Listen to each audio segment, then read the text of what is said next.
Good morning, everybody.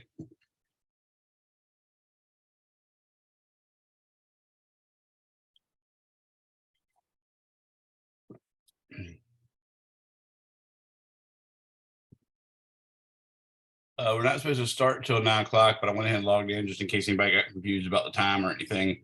Feel free to ask me questions while we wait.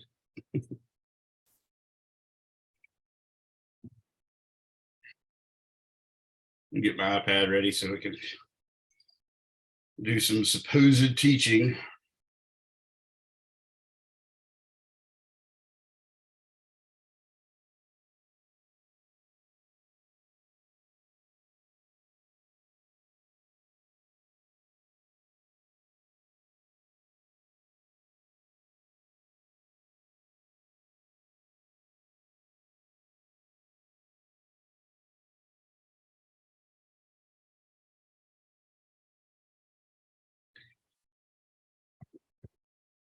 All right, the notes I take today will be in my Google Documents under the name PHY 202 D01B underscore 110122. So you can see it's just our course with no spaces, all caps, along with the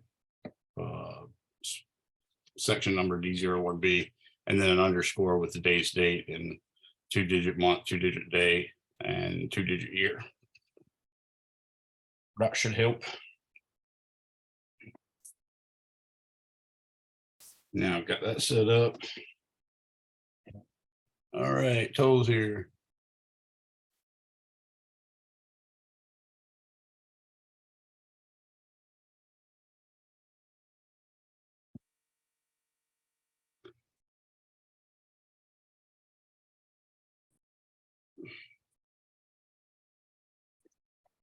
Hello, I told them we're not supposed to start till 9, but just in case there's any confusion about time, I want to make sure I got here. But you're free to ask me any questions if you want. I'm just getting ready.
All right, we got another person in.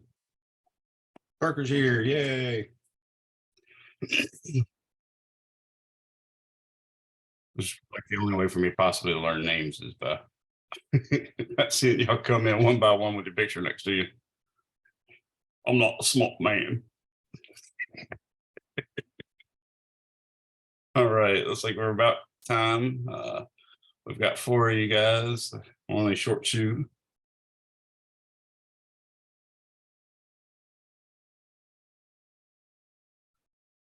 I'm just reviewing my notes, make sure I know what I want to talk about and all that good stuff.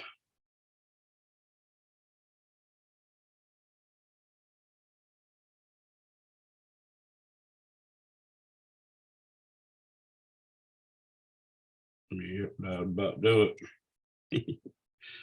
I got a neat lab assignment set up for you guys today. Plus, we're going to touch up on another consideration of error propagation, like we did, and remember we did in the lab a few weeks ago, I think it was, where I told you the neat statistics stuff, and then gave you formulas for how to see, if you take 2 numbers or 3 numbers or any number of numbers that have error in them, which of course means every number ever measured, and how you use them to calculate a 3rd quantity or 4th quantity or whatever the quantity is. What's the error in that later quantity? That's what we're going to do. I'm going to introduce you to another one, which should be something you already know, but we'll see.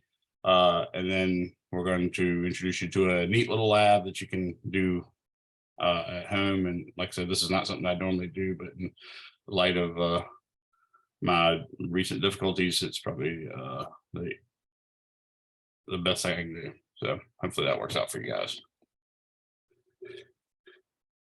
Well, it's time, so I guess I should go ahead and get started. So what I want to do is say thanks for coming, guys. Sorry about the having to do it this way, but I appreciate your coming. We're going to have a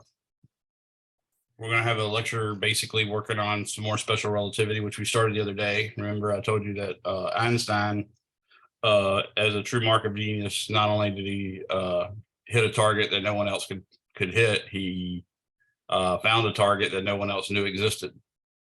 Basically, looking at Einstein, looking at Maxwell's equations, they told him that the speed of light was a constant, because you could put in any kind of speed into the wave equation that Maxwell's equations give you, and meaning you're moving into any reference frame, and you always got the same speed of light, which was interesting. But that also tells us something cool, like, wow, we've got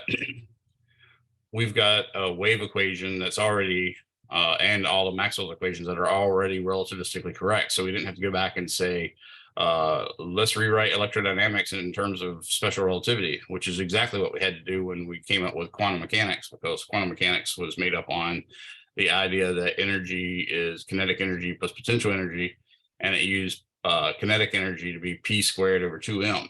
That formula happens to be incorrect. So a guy by the name of Paul Dirac, a Brit who also held the Leucadian Professor of Mathematics position, which Maxwell held, which Einstein held, which Newton held, and also Stephen Hawking held. But Dirac basically just reconfigured the equation of quantum mechanics to make it correct with relativity, and he got the Dirac equation.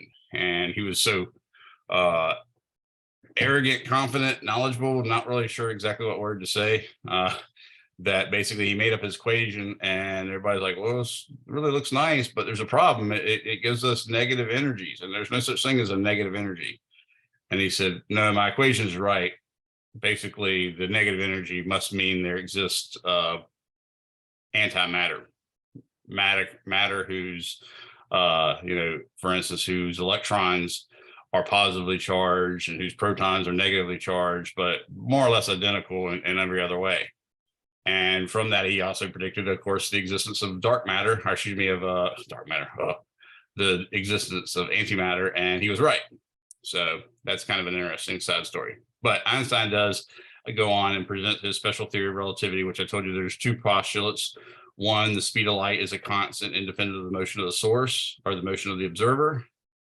And 2, that the laws of physics are the same for all inertial observers. We also talked about how inertial observers though it also takes out things like accelerating reference frames, it takes out basically gravity, because Einstein was treating gravity as if it's not a force. He was saying it's not a force because you can't see it. You can't see it touching something. So it appears, for instance, when the Earth is going around the sun, it appears that the Earth is moving in contradiction to Newton's first law of motion or Galileo's law of inertia. So that was his real intent, because he knew there was problems with gravity as well and was hoping to fix that. And he did. He spent the rest of his, he spent the next 10 years after 1905 working on his general theory of relativity, and ultimately published, if I remember correctly, in 1915. And then I think 1916 it was confirmed, which was lucky because he had made a calculation error and was off by a factor of 2 on his first major prediction that had to be tested. And luckily, all the expeditions that went out at that time had problems. One group was caught by cannibals, bad weather in another group was captured by enemy combatants, because this was World War I. So none of the parties got to do their observations, which is good. Like I said, in the intervening period, he's like, oh, I forgot to carry the 1. So my answer was off by a factor of 2. By that time, Sir Arthur Eddington, who was not a sir at that time, I don't believe, but he was the royal astronomer in Great Britain. He had went out and basically observed in I think it's 1916, observed the aberration of starlight. And what that meant was light coming from a distant star during an eclipse will ride by, the light will come by our star, the sun, and be turned just like it went, like gravity, if you will, was pulling the light. And in principle, you can sort of do calculations as if gravity pulls light, but that's not what's going on here. It turns out to be, it's more like you put a bowling ball on a trampoline and you shoot a BB or a marble. You sort of shoot it along the surface of the trampoline from really far away where it's nice and flat, but you aim it not exactly at the bowling ball, but say at this edge over here. And what's going to happen is the marble will come towards you like this, and then it'll get in that well and do this and come back that way. And then you'll see that light and say, oh, I'm used to light going straight. And you'll see the light over there, which is the position that the star appears from, when in fact the star is not over there, it's over here. But that was all because the space in which the sun, the moon, us are embedded is 4-dimensional, and that 4-dimensional space gets puckered or bent, if you will, by mass. So in fact, in the famous book, Mr. Thorne and Wheeler's Gravitation, they say matter tells space how to bend, and space tells matter how to move. So that's ultimately what Einstein came up with the general theory of relativity. So we had gotten to using the constancy of the speed of light to show that basically time is dilated. And remember, we talked about dilating your pupils is when the sunlight hurts your eyes. So that means dilating means making it bigger. So it takes a interval of time and makes it look longer. And we talked about like the 5-minute ice cream cone. And if you give a person in a car going at 86.6% of the speed of light an ice cream cone at the exact same instant that you hold an ice cream cone, then you'll watch that person with telescopes or whatever you need. And at the end of your 5 minutes, your ice cream cone will be exactly melted to a certain point that we made a big fuss over. And in fact, that ice cream cone will only be about 5 minutes in, because it's I think it's a factor of it might be 86.6% is a factor of 2. Sorry about that. Let me check that. I just finished making another relativity table like I suggested you guys do. Yeah, it's a factor of 2. Sorry. So yeah, when we finish our cone, when we see our cone, we're sitting here watching this car go by, and we see our cone come to a melting point that we had pre-measured that's supposed to take 5 minutes, we see that that cone that they have is only halfway done. And in fact, at the 10-minute mark, they reach their cone, their mark on their cone. So time, according to us, their time has been dilated. What took 5 minutes in normal world took 10 minutes for them. So moving clocks move more slowly is the principle that we got out of that. Now, the weird thing is, if they in fact had their own telescopes, they would say exactly the same thing happened to us, because in their frame, they're just sitting here and the whole universe is going by them this way, and there's really no experiment to tell which one's right. I mean, you can't detect velocity without being relative to other things, but you can detect acceleration. So you can't really say that they're right and we're wrong, or we're right and they're wrong. But what we know is experimentally, if they ran the exact same experiment from inside their car and used a telescope to watch us, they would claim that our 5-minute ice cream took 10 minutes and theirs took 5. Okay. Any questions on that? All right. So that was the first repercussion of special relativity. So I think we should probably make some sense of that by maybe solving at least one problem, right? And in fact, we actually solved an infinity of problems because I got you guys to make a Excel spreadsheet where you could put in your actual gamma factor. So I asked you to write 1 for the number 1, 1 for number 2, 1 for number 3, 4, 5, 6, 7, 8, 9, and 10. And then we jumped around a bit and jumped, say, to 50, or then 100, and then 1,000, and then 10,000. And all of these things are factors by which you can lengthen time by going very, very fast. So that's a kind of neat little table that can help you quickly figure out what relativity is going to do to something. But it can also allow you to check your work. So if you come up with a calculation, you know what the gamma factor turned out to be, you can check and make sure that matches the speed you have. So it's kind of nice, and it's just a, kind of fun, easy way to deal with it.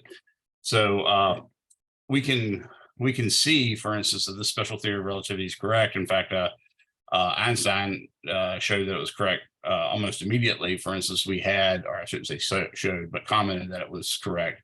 We have this problem where these muons are actually created in our upper atmosphere, very high above the Earth's surface. And they're created by interaction of subatomic particles with the solar radiation. And that solar radiation breaks up certain particles, and those particles create muons. And the muons come down very fast, but the problem is they have a very short life. Like their life is like 1.6 microseconds.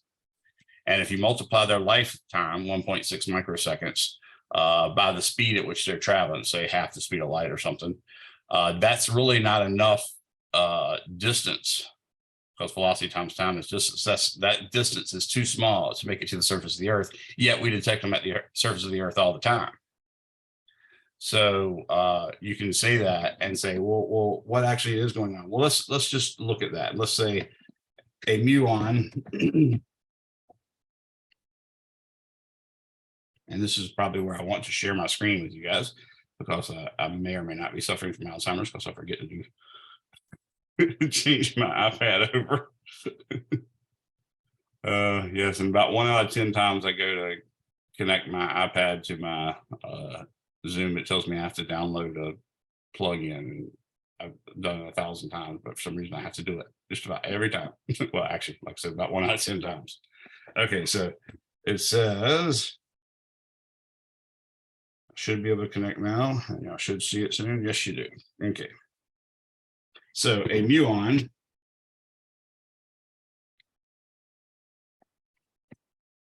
is found at the surface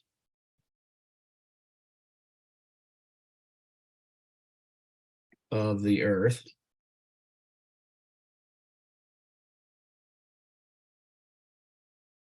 traveling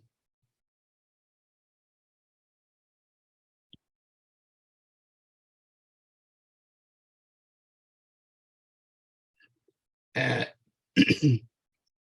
86.6% of the speed of light.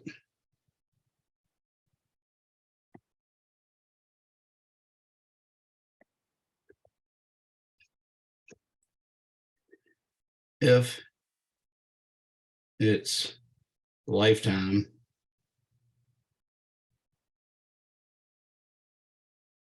is 1.60 microseconds, how far could it have traveled. Missed a whole part on that word there. Flipped it again.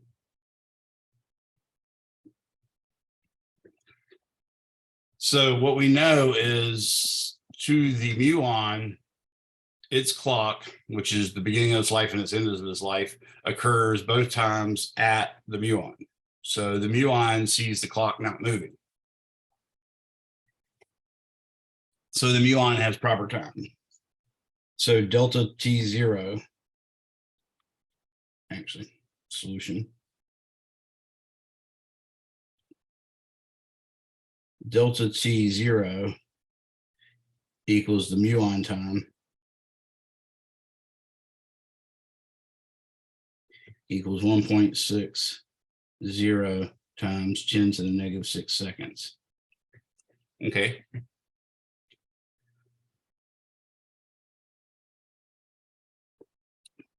And for us, we're going to say that that time is actually extended, it's dilated. So in fact, our time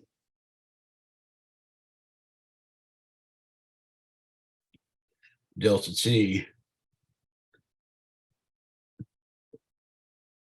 is different.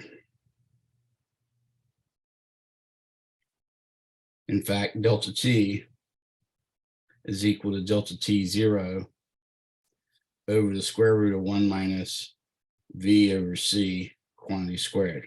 Remember, we could also write this as delta T equals gamma delta T0, where gamma can actually be written as 1 over the square root of 1 minus beta squared. So there's two big ways we can shorten our algebra writing just by making use of the gamma and the use of the beta. So what we're trying to find out is what is delta T. So delta T, the time that we actually measure, will be 1.60 times 10 to the negative 6 seconds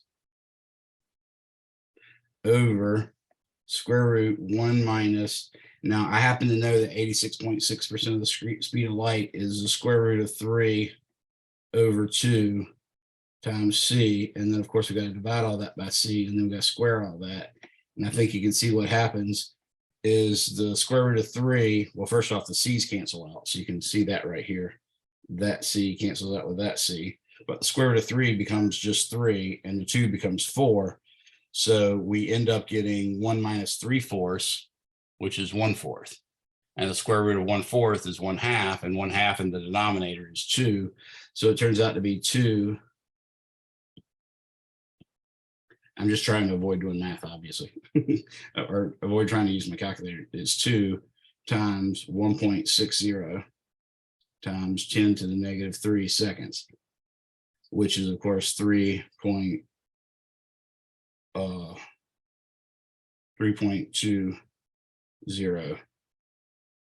Actually 3.66. Yeah, that's right. 3.20 times 10 to the negative 6 seconds. So that's how long we see it live for. And during that time, the distance traveled, remember, velocity equals distance divided by time if it's a constant velocity. So the distance delta x would be velocity constant times delta t. Well, that's going to be 0.866 times 299 million.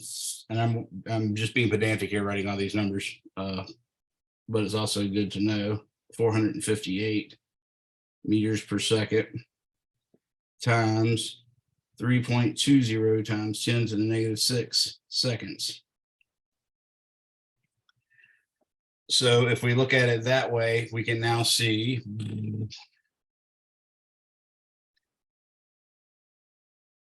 root 3 over 2, which is, of course, we'll just do 0.866 times 299,792,458 times 3.2 e to the negative 6. that gives me a distance of 830.8. So I'm carrying one extra sig fig meters. So that's all the distance that muon could travel. Now, what we actually found in reality was the muons were going way faster. Okay.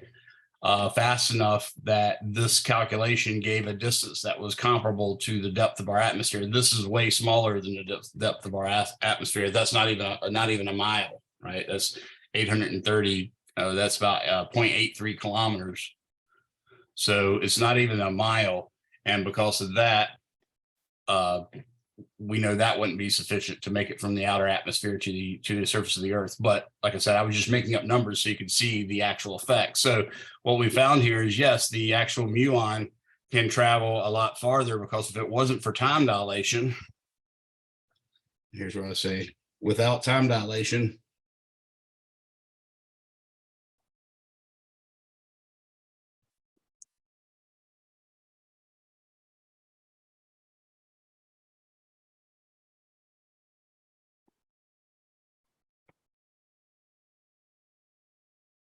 delta X would be 0.866 times 299,792,458 meters per second times 1.60 times 10 to the negative 6 seconds, which gives us 415.4 meters. Again, carrying one extra sig fig. Does that make sense to everyone?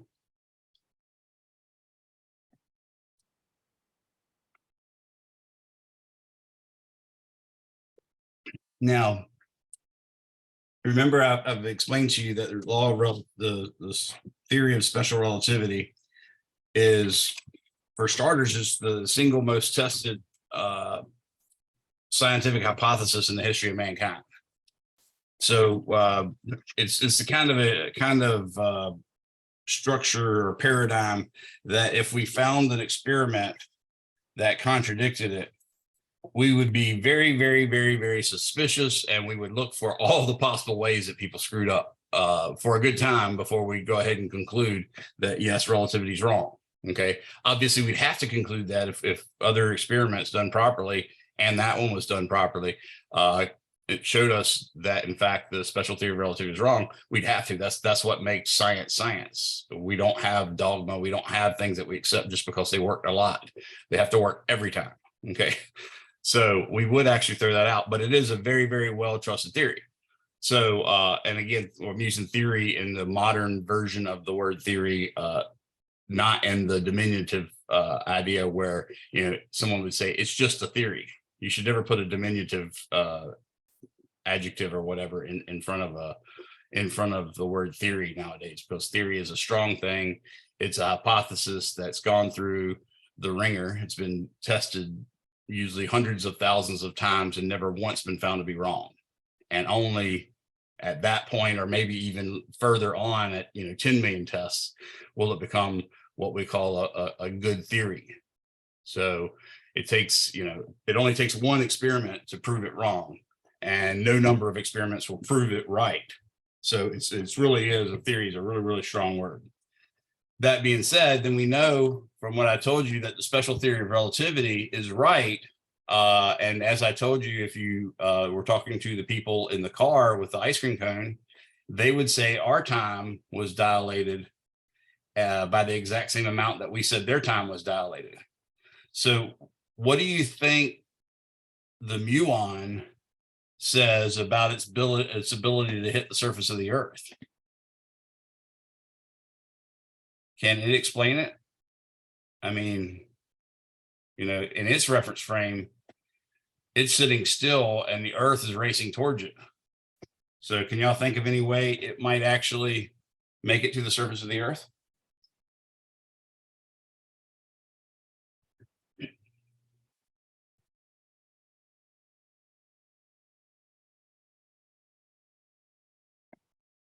I'll give you a hint.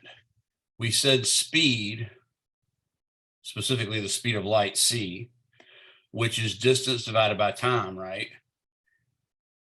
That speed is a constant independent of the motion of the source and the motion of the observer, and it's in fact exactly 299,792,458 meters per second, right? That's delta x over delta t. That's always going to be constant. But we just found a case where delta t really changes, doesn't it? So can y'all now think of something that might be happening that allows the muon to reach the same conclusion we did, that, oh, wow, I did hit the Earth. Don't worry if you can't come up with it. It's like a Nobel Prize winning sort of thing if you, but you might be able to. Anyone? Toll, do you have anything? Any idea? Parker? Okay. Well, remember I said c, the speed of light, is distance divided by time, and I've already showed you that time can vary.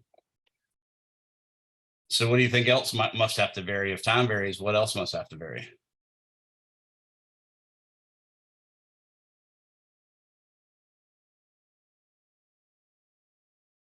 Got to be distance, right? And that's the whole point, is since velocity is distance divided by time, and we found an instant where the time changes, in that instant, the distance must also change to keep the c equal to a constant. Does that make sense?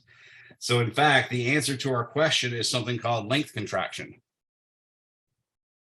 So that's another one. I'm not doing the derivation on that, as your book does a quick little neat and dirty derivation.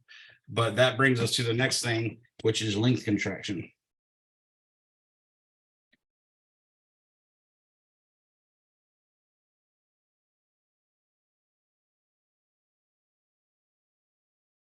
Okay.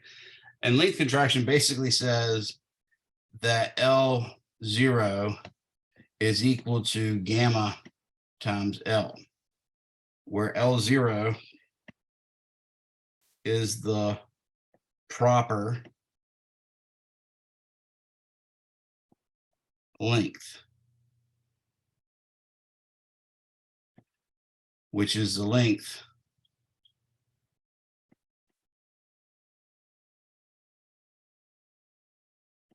measured by someone that does not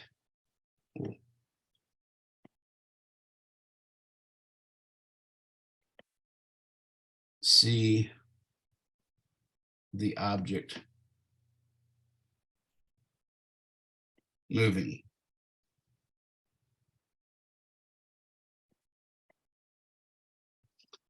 So one boy is on the ground watching another boy ride a horse. Let's say Billy's on the ground and Harry's on the horse, just to help us remember. Which one measures the proper length of the horse?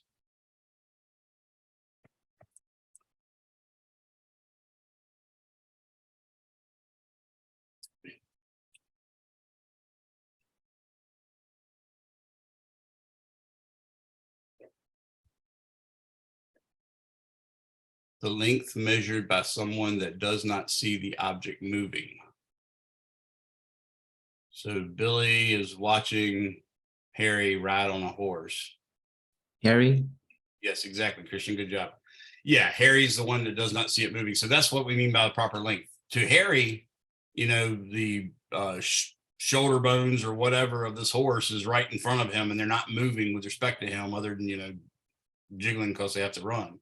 So the horse is making no net movement. So yeah, he measures the proper length, and that's L0. But notice in this, the difference in this formula.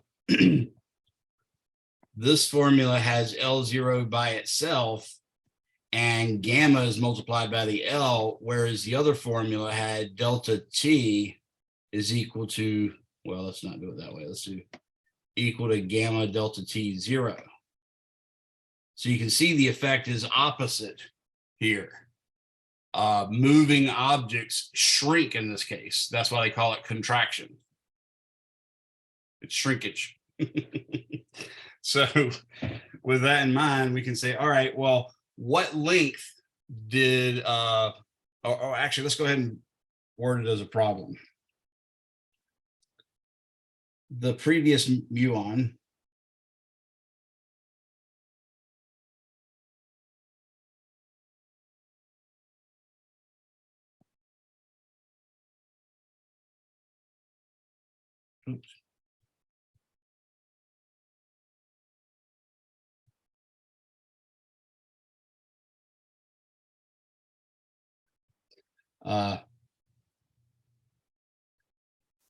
sees the atmosphere. Oh, I shouldn't write it that way. Actually, I should do it eraser here. Agrees. Whoa.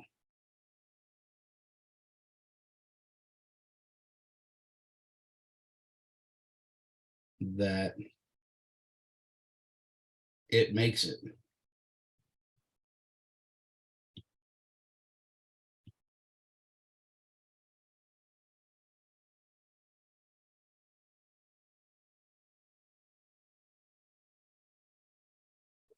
It makes the journey from the upper atmosphere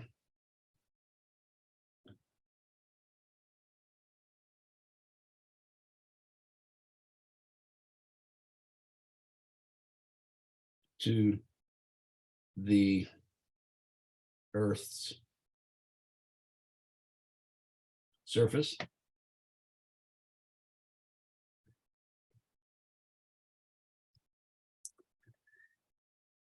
If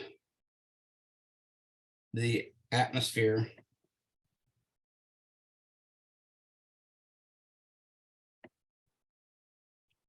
is, let's say, 200 kilometers thick,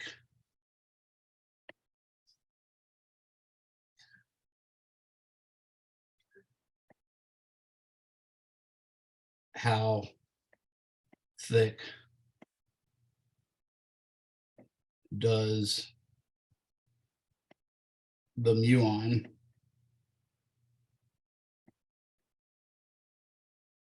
see it as?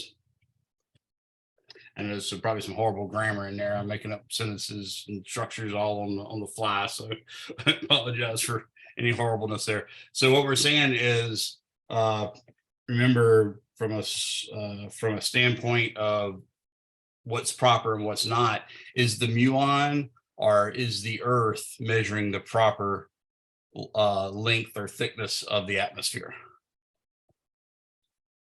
The Earth. Yes. So that means L0. So here's our solution. L0 is equal to 200. I'll put a dot there just to suggest that we're talking about 3 sig figs.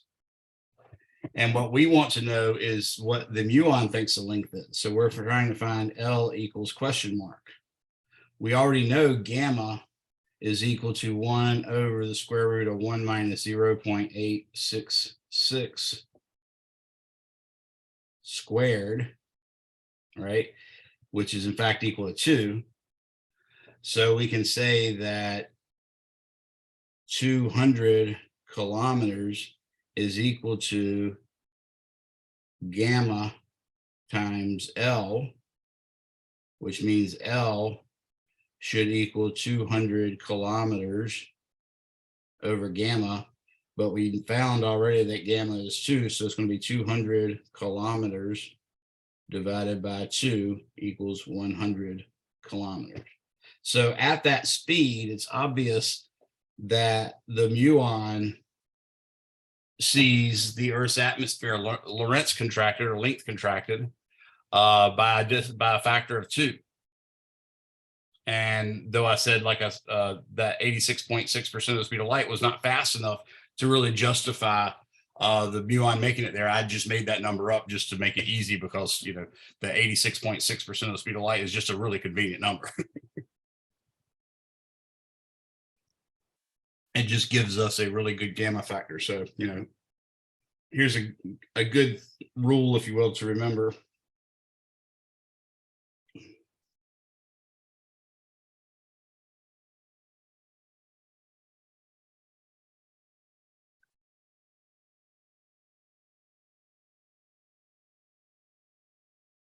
So that's just a quick rule of thumb that you can always use. And that's not 2 factorial, it's just 2. Okay. So if you ever want to tell anybody anything about relativity, you can always just use the √3/2 or the 86.6% of the speed of light dealio as your figure, and then you know your gamma factor is always going to be 2. So, times length will double and object's length will shrink by a factor of 2. We'll cut in half, in other words. Any questions on that? Another one that comes in handy, I think, is if you want to go by a factor of 10, it's 99.5.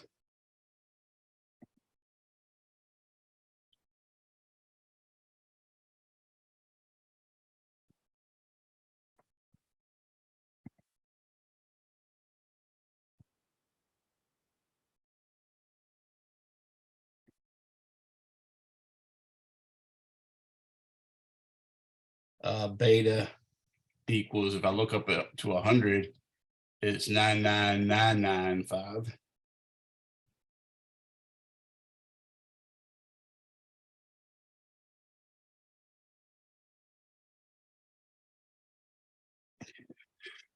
If I went to 1,000, it's 9999995. I think y'all see the trend.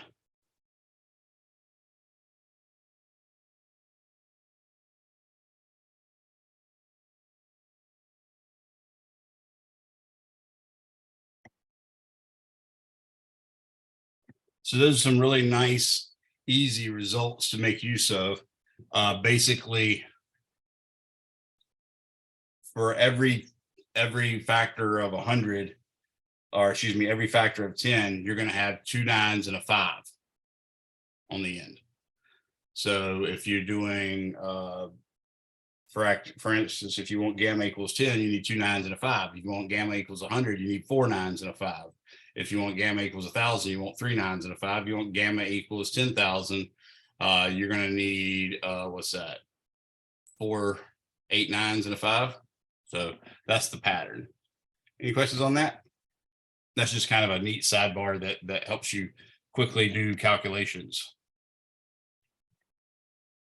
Now, what we're going to talk about next, your book does this too, and I like it. It's called the twin paradox. So I'm going to give you a breakdown of the twin paradox. And the twin paradox obviously can't be a paradox because paradoxes aren't allowed in physics or science in general.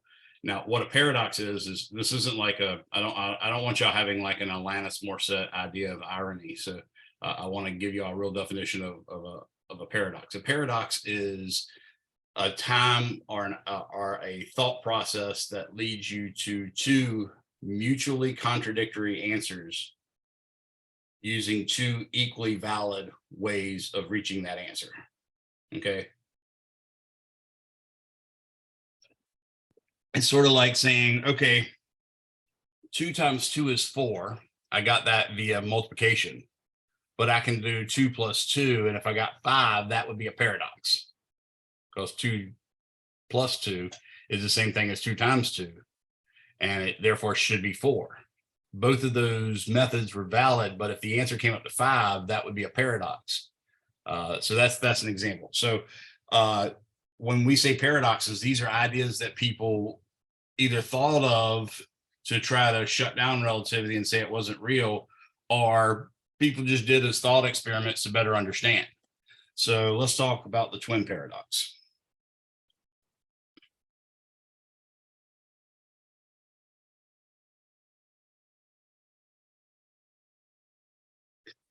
Okay, so the twin paradox is, let's imagine for a second that me and my twin brother, which I don't have, by the way.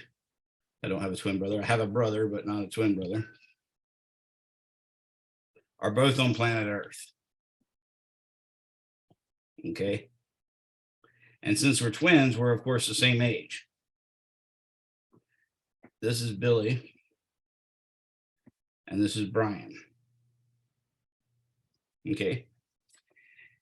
And way, way, way out here in the distance is a star called Alpha Centauri.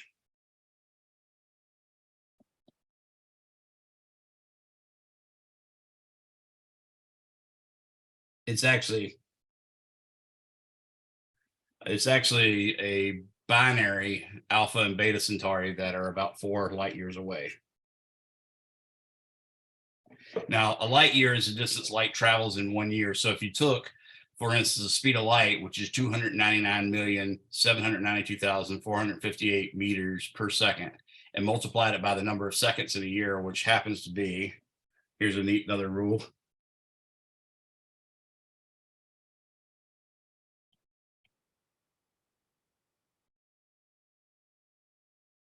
Pi times 10 to the 7th seconds. Okay, you can do that conversion yourself, but basically you're going to take 365 days, 365.25 if you want or whatever, and you're going to multiply that by 24 to get the number of hours. You're going to multiply that by 3,600 to get the number of seconds, and lo and behold, you'll get 3.15 times 10 to the 7th. So it's a decent approximation. But if you take that 299,792,458 meters per second and multiply it by pi times 10 to the 7th seconds, you'll get the number of meters that is a light year. But that's what we mean by a light year. It's literally the distance light travels if you let it go uninhibited for a whole year. And that's a pretty big deal, because light at 186,000 miles per second, which is another unit that we use, at least to explain to people that aren't in physics, light travels about, or could travel around our equator about 8 times in a single second. So it's pretty darn fast, right? So let's say we are going to travel, one of us, me or my brother, are going to travel from Earth to Alpha Centauri, and they're going to quickly catch a flight back. Okay.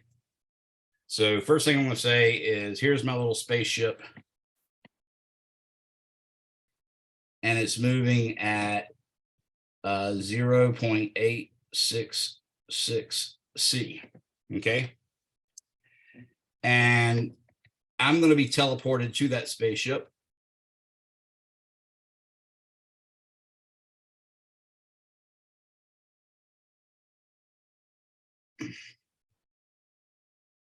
Moving at 0.866 C. And then that spaceship is going to arrive at Alpha Centauri, which technically is going to take a little longer than 4 years. Remember, at the speed of light, it should take exactly 4 years, but at the 86.6% of speed of light, it should take 8 divided by 0.866, and that's going to give me about 4.62 years.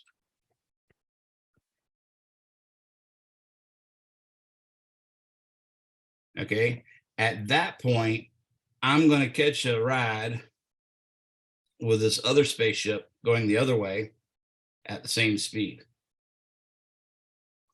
So now I'm teleported to here. Evidently I got my head cut off. Okay, there, my head is back. And I'm going to fly all the way back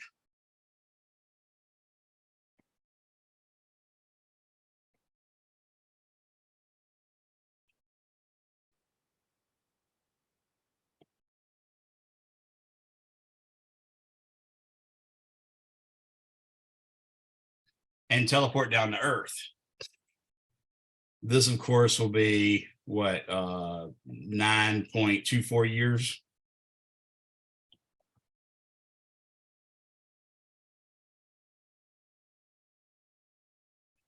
So let's say when we left,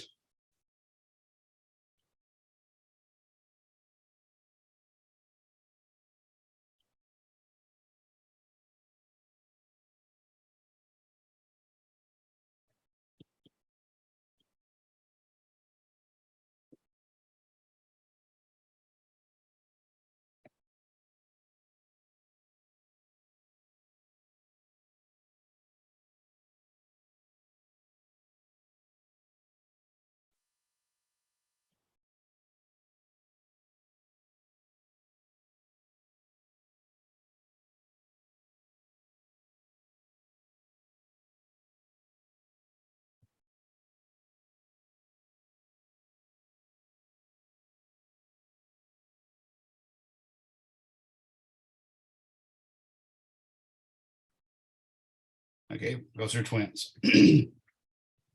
However,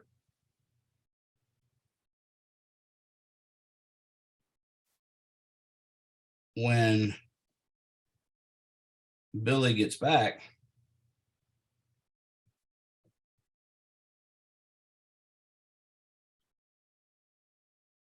Brian is 59.24 years old. But Billy is just 54.62 years old due to gamma equals 2 time dilation.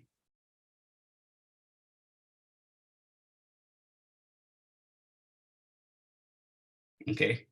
Now, sadly, this is what a lot of popular magazines and books and stuff like that. In fact, I found a Time Life book on weird science or paradoxes or something like that, and they stated that this was the paradox. This is not the paradox. This is actual fact.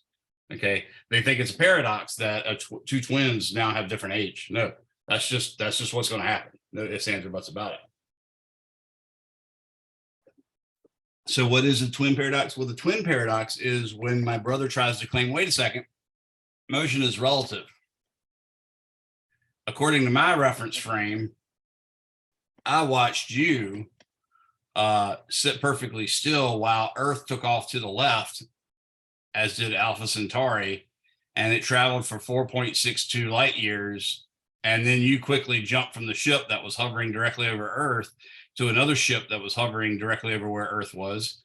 And then the Earth turned around and Alpha Centauri turned around and flew back to the right, and taking another 4.62 years.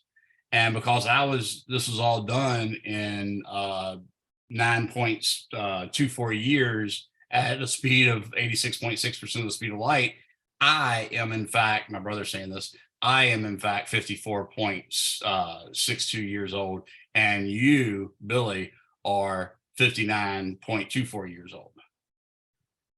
That's the paradox, or that's the alleged paradox. They believe, Brian is making the argument that he believes, since motion is relative, it could have been that he, in fact, was the one moving, and therefore he's the younger one.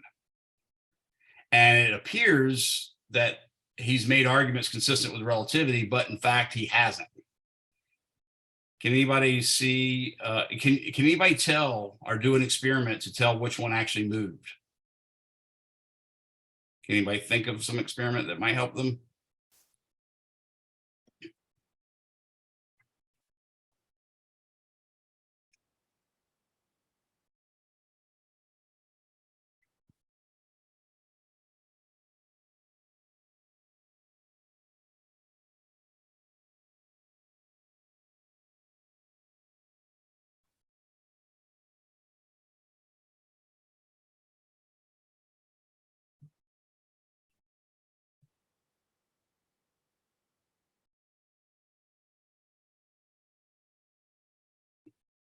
Take your time.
Okay, so that's the argument that's being made, and that's where the paradox seems to be. So I will tell you, or I asked you, is there an experiment that can be done to determine which one really happened?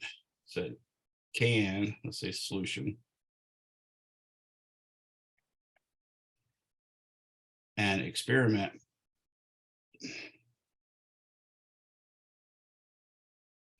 can definitively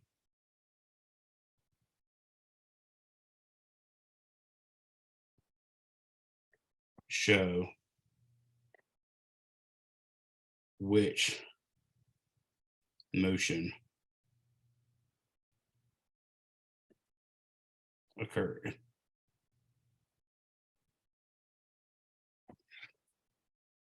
Enter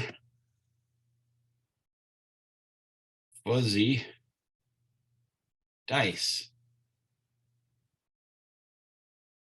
Okay, fuzzy dice like hanging from your rearview mirror and stuff like that. Okay, imagine what a fuzzy die would do hanging from my ear as I get teleported from Earth, which seems to be somewhat sitting still, to a spacecraft that's moving at 86.6% of the speed of light.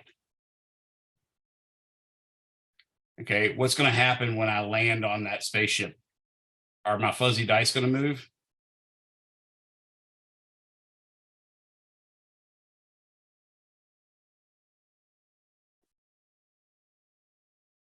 Yeah, exactly. The fuzzy dice will move behind my head. And my brother's matching fuzzy dice earrings, because I guess that's who we are now, since I just come up with that idea in my head. Would his move? They wouldn't. So you can tell that clearly I went from not moving to moving, and he didn't. And then when I get to Alpha Centauri, my dice are going to move quite erratically, because I'm going to transport myself from a right bound 86.6% of the speed of light ship to a left bound 86.6% of the speed of light ship. And my fuzzy dice earrings really going to move, but my brothers won't. And then when I get back to Earth, I'm going to teleport myself down to Earth. And again, my fuzzy dice, which were moving at 86.6% of the speed of light to the left, are all of a sudden going to be stopped. So my fuzzy dice are going to move again, and Brian's, of course, will sit perfectly still. So do you see that Brian can't make that claim?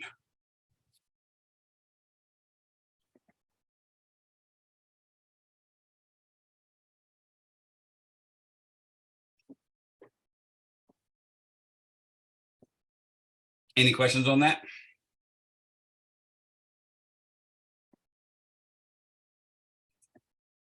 All right, so the answer is there a paradox?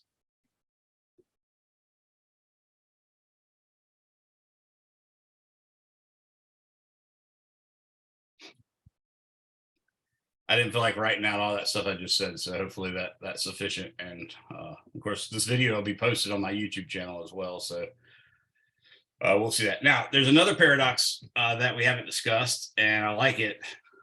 I'm going to underline this one. Okay, there's another paradox, and it's a little more closely related to what we just worked on. So this is going to be called the ladder and the barn paradox. What time are we looking at? Okay, good.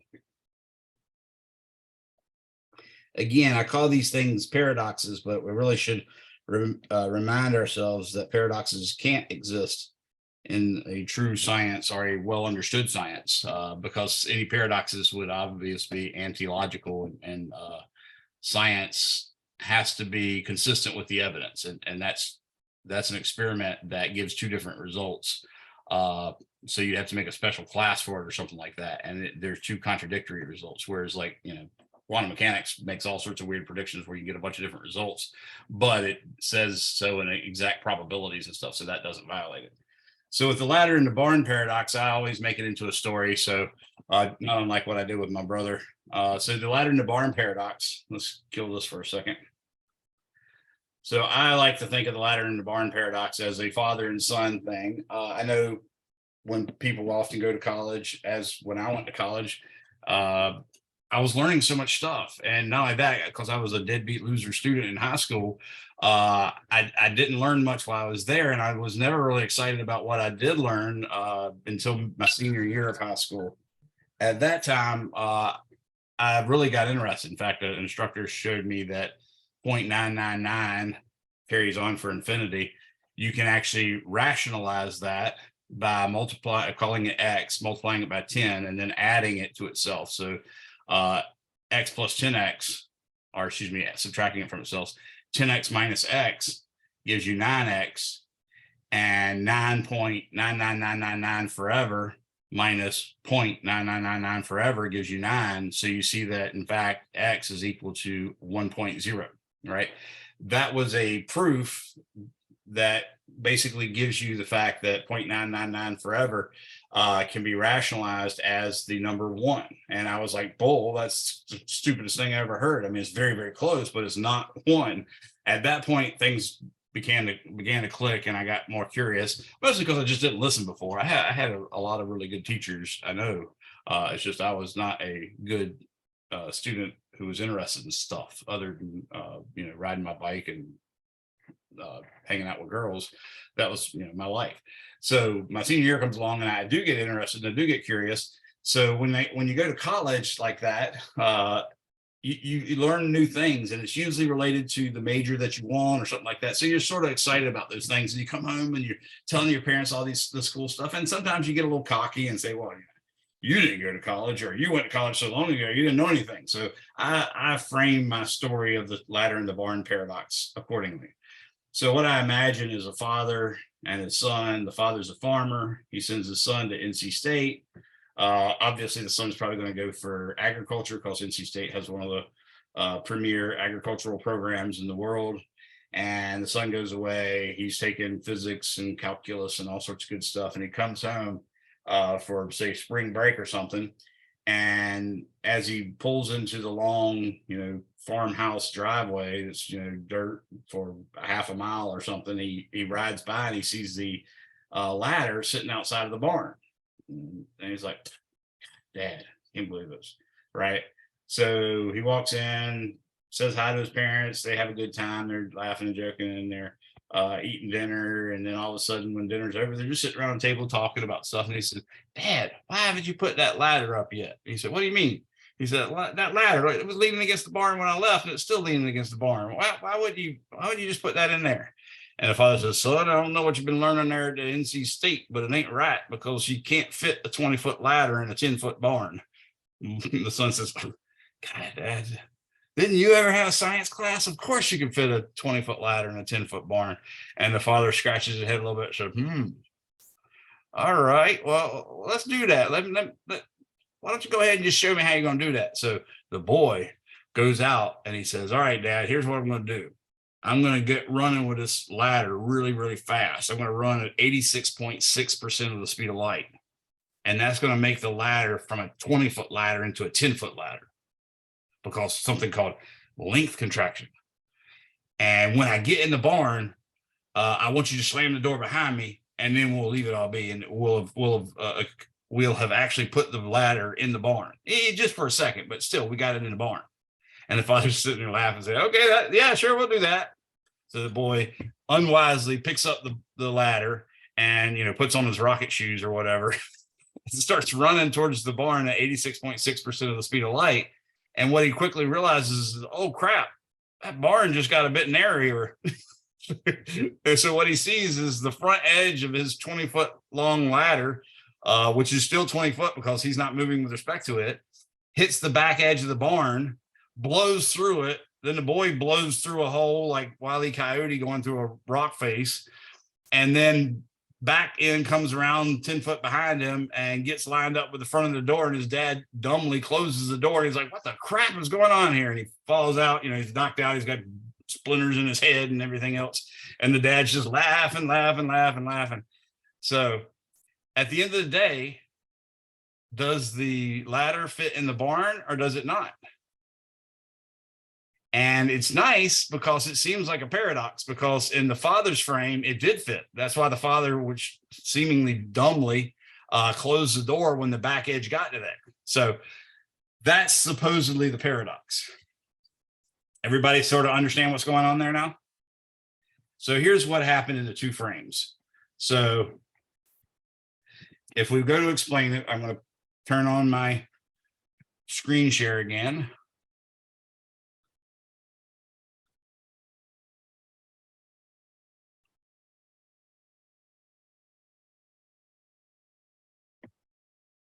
Okay, so here's the sun's frame.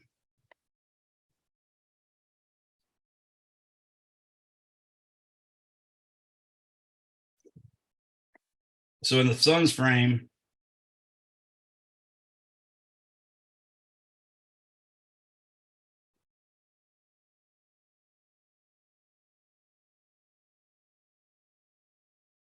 the sun's currently headless. Okay, the sun has a head now. Okay, and he lost his spine, evidently. Okay, so the sun's frame, he's moving at 0.8662 C. The ladder is in fact 20 feet long. And here's the barn over here.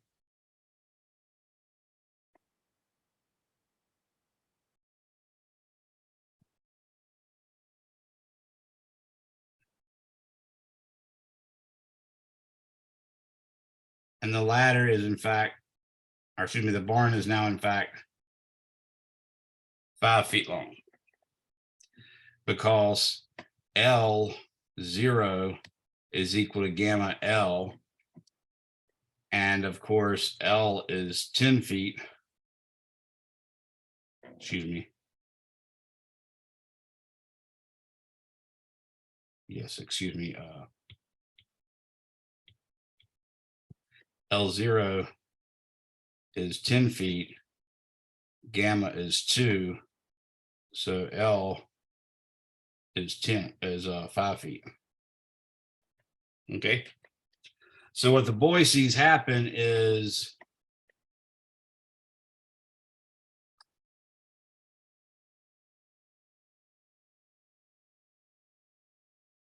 and then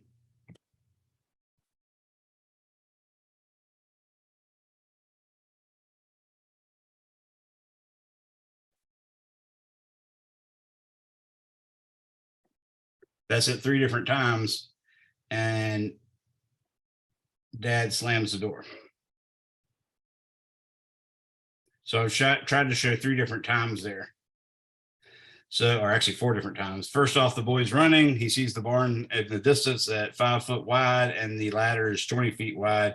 And then he sees in the red, the front edge of his ladder is lined up with the back edge of the barn. And then he plows through said back edge of the barn with the ladder and reaches a point where the back edge of the ladder is lined up with the front edge of the barn, and the father slams it. Okay. That's his events. Now, in the father's frame,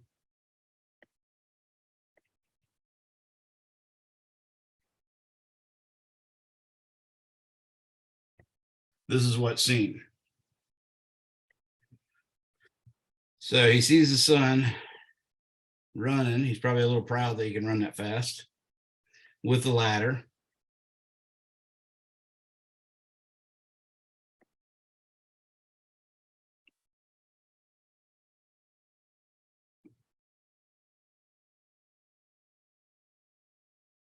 I forgot to mention something.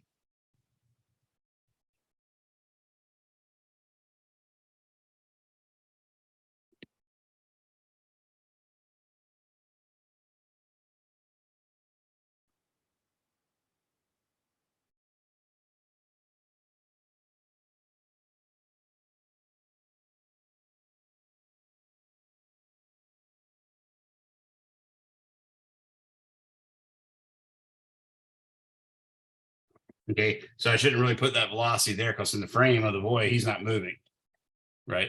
So really, it should be that this is moving this way.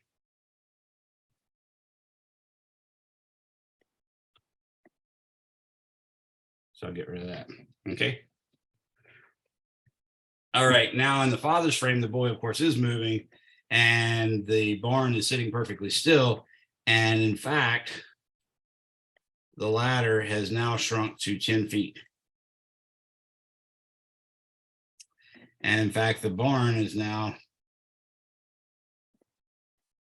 10 feet wide.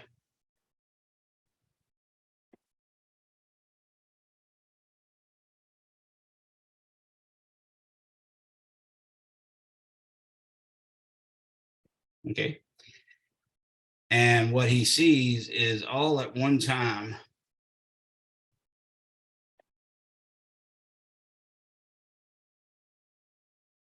the ladder's front edge reaches the back edge of the barn. The ladder's back edge meets the front edge of the barn, and the father slams the door.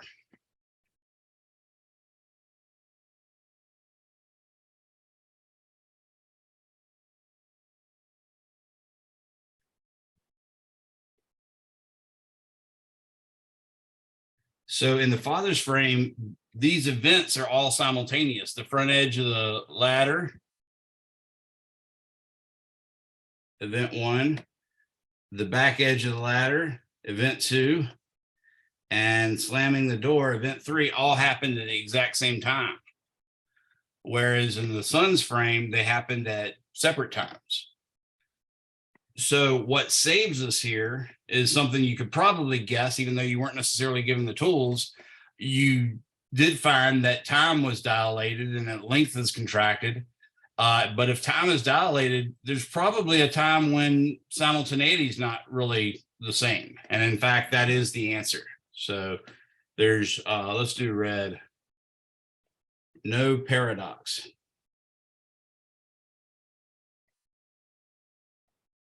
Simultaneity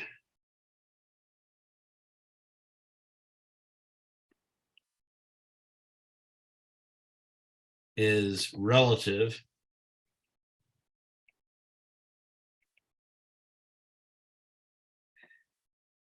Father saw the events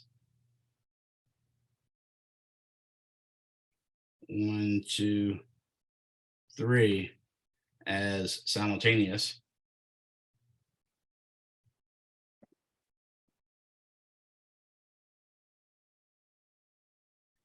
And the son saw them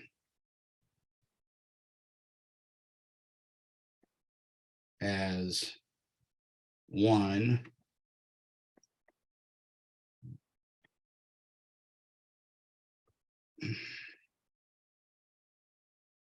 then 2 and 3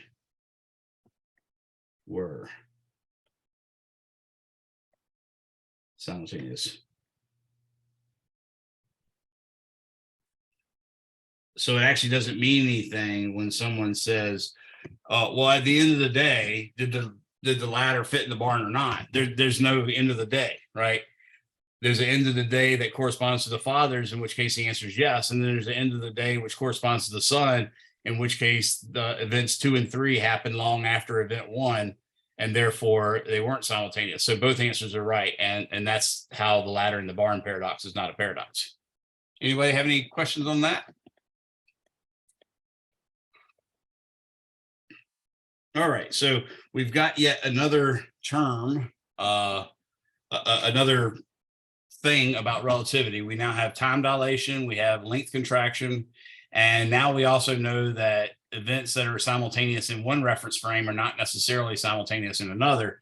We know that the ladder in the barn paradox is not a paradox, and we know that the twin paradox is not a paradox. And we have some sense of how to understand that. Would everybody agree with that?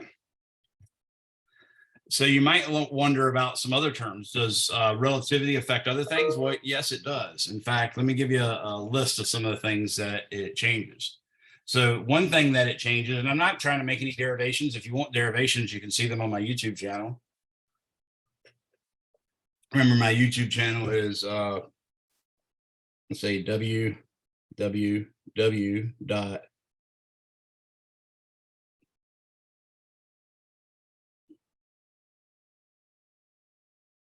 slash BILLY. Notice that's small cap, so only the tall capitals are actual capitals.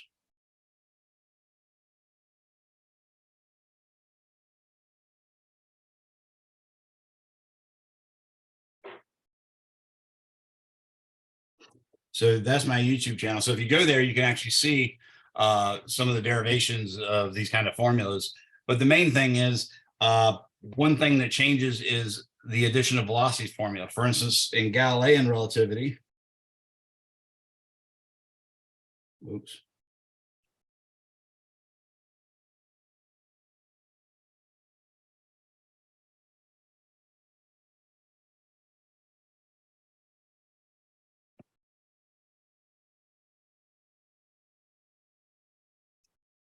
VAC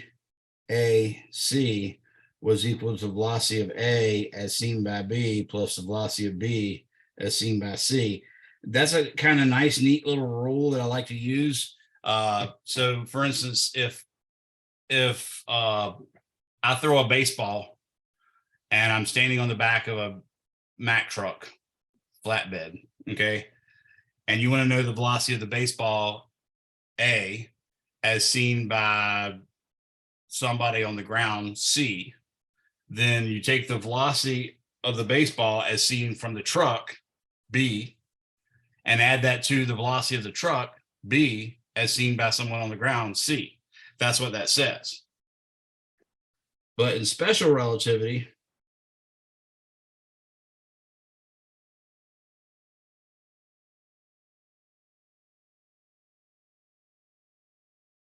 it's a little different. It turns out that the velocity of A, and now I'm switching to one dimension, even though that worked for 3-dimension in Galilean relativity. In 1 dimension, assuming, for instance, reference frame B and C have a common x-axis, and that's the direction they're moving. So they should have the same x-axis direction, the same y-axis direction, the same z-axis direction, but one frame's moving with respect to the other along, say, the x-axis. Okay. So the velocity of A as seen by C is equal to the velocity of A as seen by B plus the velocity of B as seen by C, but it's got this extra term down here in the bottom.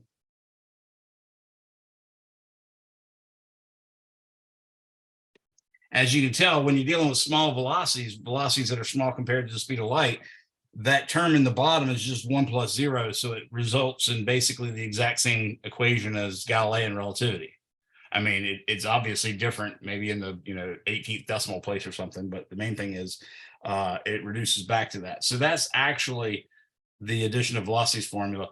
The thing that helps you work with this better is you also need to know that I don't know why I wrote that, that Vij is equal to the negative of Vji. And what we mean by that is if you reverse the subscripts, then you need to change the number by multiplying it by -1. Okay, so that's one of the effects. So let's look, for instance, let's say we got planet Earth again. And let's say we have a spaceship and it's moving. This is spaceship A. And velocity of A as seen by Earth, we all agree to the right is the positive direction. So I'm going to say that is 3,4c. And there's a spaceship B.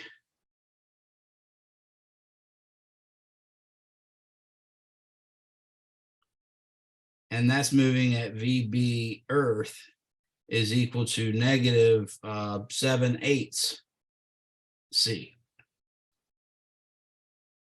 Okay. What I want to know is what is the velocity of B as seen by A in Galilean relativity.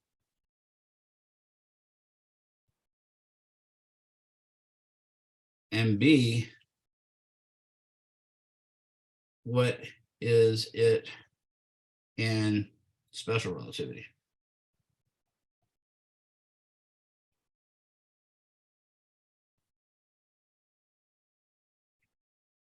Okay. So the way this formula works in both cases, by the way, is kind of neat. I like it. All that has to happen to make the equation valid is the first subscript on the left-hand side has to be the first subscript on the right-hand side. The last subscript on the left-hand side has to be the last one on the second term, and then the middle two have to match. So that's why I had B and B in the middle. B and B could be anything. It could be I and I or K and K or C and C or whatever. It doesn't matter, right? So Galilean.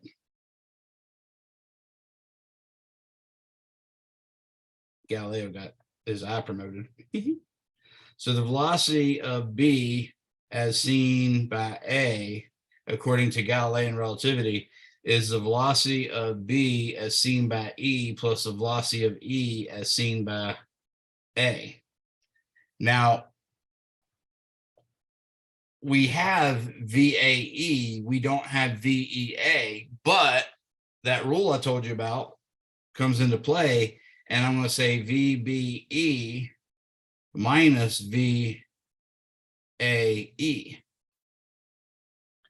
And that fixes it. So now I can put the numbers in. And of course, notice the ship A and the air and the Earth and ship B all have to agree that going to the right is positive and going to the left is negative. So you do expect that VBA has to be a negative, because they all have to agree that anything going to the left is negative. So look what happens. The velocity of B as seen by E is negative 7/8 c, and the velocity minus the velocity of A as seen by E, that's minus positive 3/4 c. Obviously 3/4 is the same thing as 6/8, so 6/8 and 7/8 gives you 13/8 c, which is in fact 1 5/8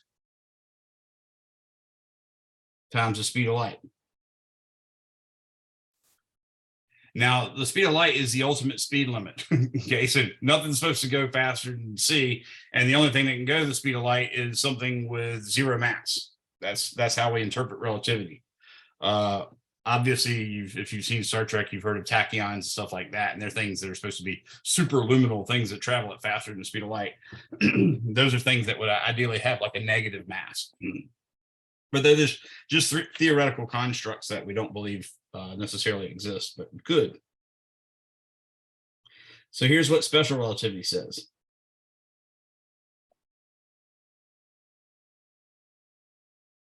Okay, so special relativity. I hate my iPad keeps reversing it to a freaking eraser. So the velocity of, and again, velocity of B as seen by A is equal to the velocity of B as seen by A, or excuse me, as seen by E plus the velocity of E as seen by A over 1 plus VBE VEA over C squared. But again, we don't know EA, so we have to reverse the sign and say VBE minus VEB, VEA, excuse me, minus VAE. Okay, I'm upset with myself already. Oh, and now I ask for an eraser and it doesn't change. It's a constant struggle being in my head, guys. Okay, all that divided by 1 plus, now I have the VBE times negative VAE over C squared, which is negative 7/8 c minus 3/4 c divided by 1. Now notice this becomes minus, and we get 7/8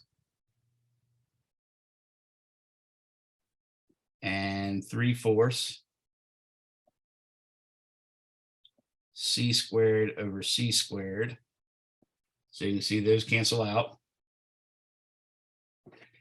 And when you multiply 7/4 plus 3/4 or times 3/4, you get 21, or excuse me, 7/8 times 3/4, you get 21 30-seconds.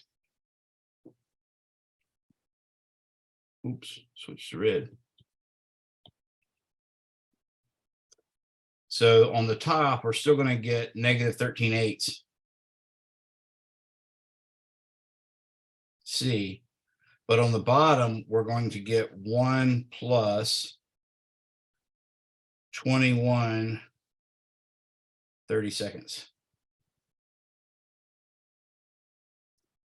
Okay, that's negative 13/8 C over 32 over 32 is 1. So 32 plus 21 is 43, or excuse me, 53 over 32. So we're going to get 32 over 53. Make sure I did that right. That's 20. Yeah, that's right. Times negative 13 over 8. You can see that this 8 cancels out with a 32, leaving a 4 up there. And 4 times 13 .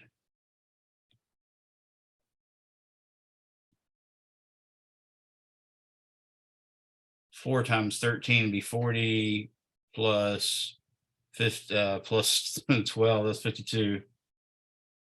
Negative 50/3 C. There's a C there as well. So it got a lot closer to C, but notice it did not hit C.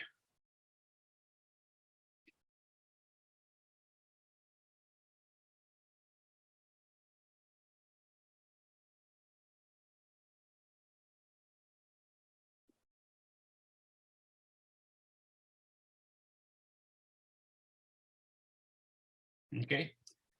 Pretty cool, huh?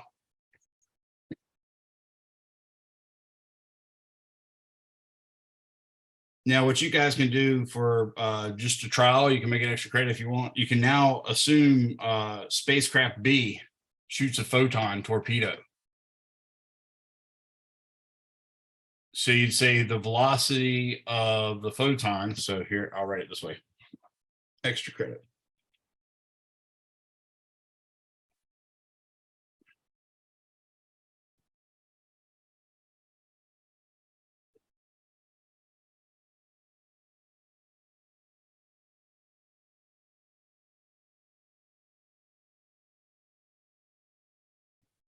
Photons are the particles that carry light, by the way. That are light, I should say.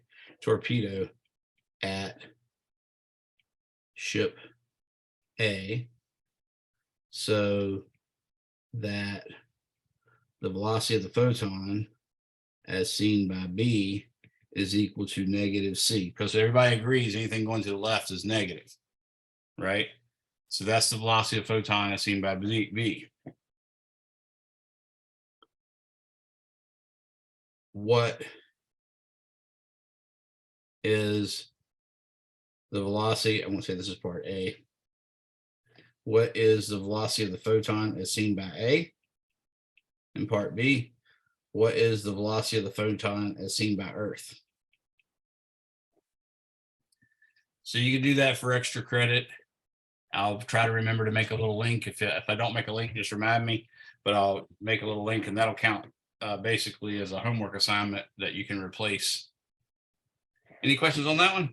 We're actually right at out of time, so for the lecture anyways. Anyone have any questions on this?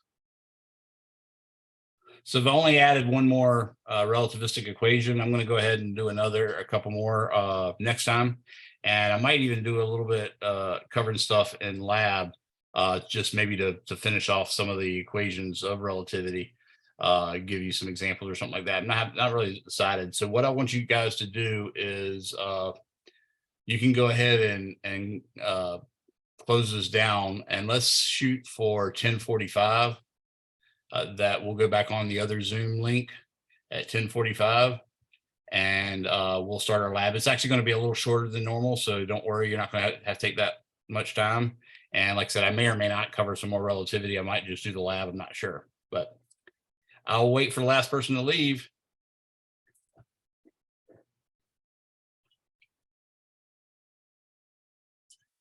Thanks for coming, and see you at 10:45.